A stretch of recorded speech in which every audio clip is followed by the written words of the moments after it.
বাংলা সাহিত্যের উজ্জ্বলতম নক্ষত্রগুলোর মধ্যে অন্যতম হচ্ছেন মহাকবি মাইকেল মধুসূদন দত্ত। যশোর জেলার কেশবপুর উপজেলার সাগরদাড়ি গ্রামের এই জমিদার বাড়িতে জন্মগ্রহণ করেছিলেন বাংলা সাহিত্যের ক্ষণজন্মা এই বরপুত্র। আজ তারই স্মৃতি বিজড়িত মধুপল্লী ঘুরে দেখাতে চাই আপনাদেরকে। তো চলুন দর্শক, ভিতরে যাওয়া যাক। দাঁড়াও পথিকবর, জন্ম যদি তব বঙ্গে তিষ্ঠ ক্ষণকাল। যশোর জেলার কেশবপুর উপজেলার সাগরদাড়ি গ্রামের পাশ দিয়ে যাওয়ার সময় কোনো পথিকই উপেক্ষা করতে পারেন না মহাকবি মাইকেল মধুসূদন দত্তের এই উদাত্ত আহ্বানকে। কারণ এখানেই কপোতাক্ষের কোমল পরশে সিক্ত হয়ে শ্যামল মায়াভরা মধুকবির গ্রামখানি দাঁড়িয়ে আছে যুগের পর যুগ ধরে। আর সেই সুপ্রাচীন গ্রামখানির প্রাণকেন্দ্রে দাঁড়িয়ে আজও হাতছানি দিয়ে ডাকছে মাইকেল মধুসূদন দত্তের বাড়ি, যা প্রত্নতত্ত্ব অধিদপ্তরের অধীনে নতুন রূপে প্রকাশ পেয়েছে MM দত্তবাড়ি জাদুঘর নামে। ভয়েজার্স ডায়েরির স্মৃতির পাতা থেকে আজ আমরা আপনাদেরকে নিয়ে যেতে চাই মধুকবির অগণিত স্মৃতিবিজড়িত শত বছরের সেই নিভৃত নিবাসের আঙিনায়। জানাতে চাই কবির জীবনের অমূল্য ইতিহাস, দেখাতে চাই কবি পরিবারের শতবর্ষী বসতভিটা ও রাজপ্রাসাদ তুল্য গৃহখানি। মধুকবির বাড়ির প্রধান ফটক দিয়ে ঢুকতেই চোখে পড়ে 3টি ফলক। প্রথম ফলকটিতে কংক্রিটের হরফে ফুটিয়ে তোলা হয়েছে দাঁড়াও পথিকবর, জন্ম যদি তব বঙ্গে তিষ্ঠ ক্ষণকাল। মাঝখানের ফলকটিতে একপাশে বাংলাদেশের মানচিত্র আঁকা এবং অন্য পাশে লেখা স্বাগতম মধুপল্লী। ডান পাশে একটি সাদা পাথরের ফলকে মাইকেল মধুসূদন দত্তের বাড়ির বিভিন্ন পরিচিতি সংক্ষিপ্তাকারে তুলে ধরা হয়েছে প্রত্নতত্ত্ব অধিদপ্তরের পক্ষ থেকে। ডান পাশ দিয়ে ইট বিছানো রাস্তা গিয়ে মিশেছে কবির বাড়ির বিশাল কাছারি ঘরের সামনে। পথের দুপাশে জানা অজানা সারি সারি ফুলগাছেরা স্বর্গীয় সুগন্ধে ভরিয়ে দেয় নাসারন্ধ্র। একই সাথে ফুলেল সম্ভাষণে বরণ করে নেয় আগত দর্শনার্থীদের। এরপর পার হতে হয় আরও একটি ফটক। 4টি গোলাকার স্তম্ভের উপর কুটিরাকৃতির এই ফটক দিয়ে তাকালেই দেখা যায় কবি পরিবারের বসবাসের মূল ভবনটি। ফটকের একটু সামনেই রয়েছে মহাকবি মাইকেল মধুসূদন দত্তের একটি আবক্ষ ভাস্কর্য। ভাস্কর্যটির নিচে সাদা ফলকে এবং কালো হরফে লেখা রয়েছে, hair on January 25, 1824 was born Michael Madhusudan Dutt, poet and scholar, died June 29, 1873। ভাস্কর্যের সামনে বেশ কিছুটা জায়গা জুড়ে শোভাবর্ধন করছে শতবর্ষী আম্রকানন। এই আম্রকাননেই হয়তো কোনো এক শ্রান্ত দুপুরে দুরন্তপনায় মেতে উঠতেন শিশু মধুসূদন দত্ত। সামনে তাকালেই দেখা যায় কবিবাড়ির কাছারি ঘর এবং ডান পাশে কবির পৈতৃক নিবাস। একটু ভাবুন তো, এই বাড়িতে কি ঘটেছিল 1824 সালের 25শে জানুয়ারি। সেদিনও শীতের চাদর মুড়ি দিয়ে ঘন কুয়াশায় ঠকঠক করে কাঁপছিল সাগরদাড়ির প্রকৃতির প্রতিটি অঙ্গ। হঠাৎ জমিদার বাড়ির অন্দরমহল থেকে ভেসে এলো উলুধ্বনি আর শঙ্খধ্বনি। সেই সাথে শোনা গেল নবজাতকের কান্নার আওয়াজ। সমস্ত পাড়ায় রটে গেল কাটিপাড়ার জমিদার গৌরীচরণ ঘোষের কন্যা জাহ্নবী দেবী আতুর ঘরে পুত্র সন্তান প্রসব করেছেন। কিন্তু নবজাতক পুত্রের পিতা জমিদার রাজনারায়ণ দত্ত বাড়িতে নেই। কলকাতার দেওয়ানি আদালতের মস্ত বড় উকিল তিনি, তাই কর্মসূত্রে তিনি তখনও কলকাতায়। কিন্তু এত বড় সুসংবাদ দেওয়ার জন্য তার ফেরার অপেক্ষায় বসে থাকা চলে না। তাই পুত্র সন্তান ভূমিষ্ঠ হওয়ার সুসংবাদ দিয়ে লোক পাঠানো হলো জমিদার বাবুর কাছে। খবর পেয়ে কলকাতার খিদিরপুর থেকে হন্তদন্ত হয়ে বাড়ি ফিরলেন কর্তাবাবু রাজনারায়ণ দত্ত। বজরা বোঝাই করে পুত্রের জন্য নিয়ে এলেন সোনার চেন বোতাম, পোশাক আশাক, খেলনা গাড়ি আর মণিমাণিক্য খচিত অলঙ্কার। দর্শক, আমার সামনেই দেখতে পাচ্ছেন বয়ে চলেছে মহাকবি মাইকেল মধুসূদন দত্তের সেই বিখ্যাত কপোতাক্ষ নদ। এই নদী পাড়ি দিয়েই জমিদার বাবু রাজনারায়ণ দত্ত বজরা বোঝাই করে স্বর্ণালঙ্কার, খেলনা এবং পোশাক আশাক নিয়ে এসেছিলেন শিশুপুত্রের মুখ দেখার জন্য। আর সেই পুত্র মহাকবি মাইকেল মধুসূদন দত্ত এই কপোতাক্ষ নদ পাড়ি দিয়েই শেষবারের মতো চলে গিয়েছিলেন কলকাতায়। তিনি আর কখনো নিজ গৃহে ফেরত আসেননি। বাড়ি ফিরে দত্ত পরিবারের ভবিষ্যৎ কর্ণধারকে অপলক নেত্রে দেখতে দেখতে যেন আত্মহারা হয়ে গেলেন তিনি। এদিকে দত্তবাবু পুত্র সন্তান লাভ করার খুশিতে রাজস্ব করের পরিমাণ কমল অধীনস্থ প্রজাদের ওপর থেকে। সমস্ত দত্তবাড়ি জুড়ে নবজাতক পুত্রের মঙ্গল কামনায় বেশ কয়েকদিন ধরে চলল ভোজ উৎসব। খুশির হিল্লোলে দুলে উঠল সাগরদাড়ির আকাশ বাতাস। জমিদারবাবু ঢাকঢোল পিটিয়ে ঘটা করে পুত্রের নামকরণ করলেন মধু, শ্রী মধুসূদন দত্ত। আহা, এভাবেই যদি কেটে যেত মধুকবির জীবনটা। কিন্তু সোনার চামচ মুখে নিয়ে জন্ম নিলেও মহাকবি মাইকেল মধুসূদন দত্তের সারাটি জীবন কেটেছে অর্ধাহারে, অনাহারে, নাটকীয়তায়। জীবন গেছে বিনা চিকিৎসায়। কারণটা নতুন করে বলার কিছু নেই। শিশু মধুসূদনের বাল্যশিক্ষা সম্পন্ন হয়েছিল এই সাগরদাড়িতেই। তার প্রথম শিক্ষক ছিলেন তার নিজেরই মাতা জাহ্নবী দেবী। পাশাপাশি সাগরদাড়ির পাশের গ্রামের শেখপুরা মসজিদের ইমাম মুফতি লুৎফুল হকের কাছে তিনি শিক্ষা করেছিলেন বাংলা, ফার্সি ও আরবি। মধুকবির স্মৃতিবিজড়িত সেই শেখপুরা শাহী মসজিদখানি আজও অম্লান বদনে দাঁড়িয়ে আছে কালের সাক্ষী হয়ে। এরপর সাগরদাড়িকে বিদায় জানিয়ে কলকাতায় পাড়ি দেন শিশু মধুসূদন। সেখানেই তার বাকি শিক্ষা দীক্ষা।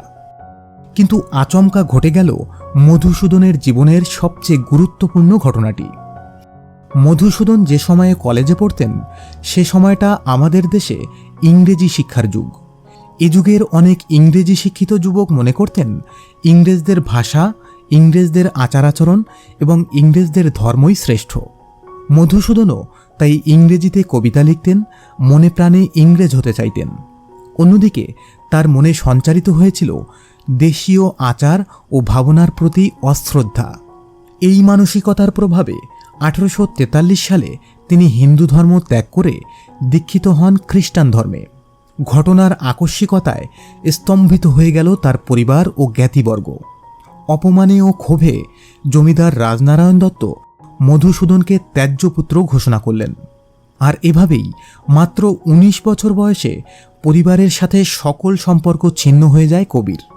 এরপর একে একে তার ইংরেজিতে সাহিত্য রচনা করা, 2 বিদেশি নারীর পাণিগ্রহণ, অভাব, অর্থকষ্ট, উত্থান পতন ইত্যাদি ইত্যাদি। 1862 সালে মায়ের অসুস্থতার খবর পেয়ে মধুকবি তার স্ত্রীপুত্র কন্যাকে নিয়ে নদীপথে এসেছিলেন সাগরদাড়িতে। কিন্তু ভাগ্যের কি নির্মম পরিহাস, ধর্মান্তরের কারণে তার জ্ঞাতিরা তাকে এই বাড়িতে উঠতেও দেননি। 14 দিন যাবৎ তিনি কপোতাক্ষ নদের তীরবর্তী এক কাঠবাদাম তলায় তাঁবু খাটিয়ে অপেক্ষা করছিলেন অসুস্থ মায়ের মুখখানি এক পলক দেখতে পাওয়ার আশায়। কিন্তু সে সুযোগ তার হয়নি। খালি হাতেই ফিরতে হলো কলকাতায়। আর সেই অভিমানে আর কোনোদিন এ বাড়ির ছায়াও মাড়াননি তিনি। কবির মূল বাড়িতে ঢুকতেই চোখে পড়ে বিশাল উঁচু দেবালয়। কবি পরিবারের এই মন্দিরে এককালে দুর্গাপূজা সহ 12 মাসে 13 পার্বণ লেগেই থাকত। ঢাকঢোল কাঁসার শব্দে গুঞ্জরিত হতো চারিদিক। তবে সেখানে এখন পূজা পার্বণ না হলেও সযত্নে রেখে দেওয়া হয়েছে দর্শনার্থীদের দেখার জন্য। তাছাড়া কবিদের সেই প্রাচীন বাড়িখানা আজ রূপান্তরিত হয়েছে জাদুঘরে। সেখানে দেখা মেলে কবি পরিবারের লোকজনদের বিভিন্ন সময় ব্যবহৃত হরেক রকমের নিত্য ব্যবহার্য সামগ্রী। কাঠের সিন্দুক, আলমিরা, স্টিলের বাক্স, টিফিন ক্যারিয়ার, পাথরের পাত্র ও পাত্রের খণ্ডাংশ, গ্রামোফোন, লোহার সিন্দুক, খাট পালঙ্ক, দেওয়ালে ঝুলানো কাঠের ফ্রেমের আয়না ইত্যাদি বস্তু মানুষকে ফিরিয়ে নিয়ে যায় 200 বছর আগে মধুসূদনের শিশুকালে। এছাড়াও রয়েছে বিশিষ্ট ব্যক্তিদের দ্বারা মাইকেলকে লেখা চিঠি, মাইকেলের নিজের হাতে লেখা চিঠি ও সাহিত্যকর্ম, যৌবনের বিভিন্ন পর্যায়ের ছবি, মধুকবির বংশের গ্রাফ ইত্যাদি। মধুসূদনের একজন জীবিত বংশধর তথা ভারতীয় টেনিস তারকা লিয়েন্ডার পেজের একটি ছবিও গুরুত্ব সহকারে শোভা পাচ্ছে এই জাদুঘরে। জাদুঘরের একেবারে শেষ প্রান্তে একটি তুলসী মন্দিরকে চিহ্নিত করা হয়েছে কবির প্রসূতি স্থল হিসেবে।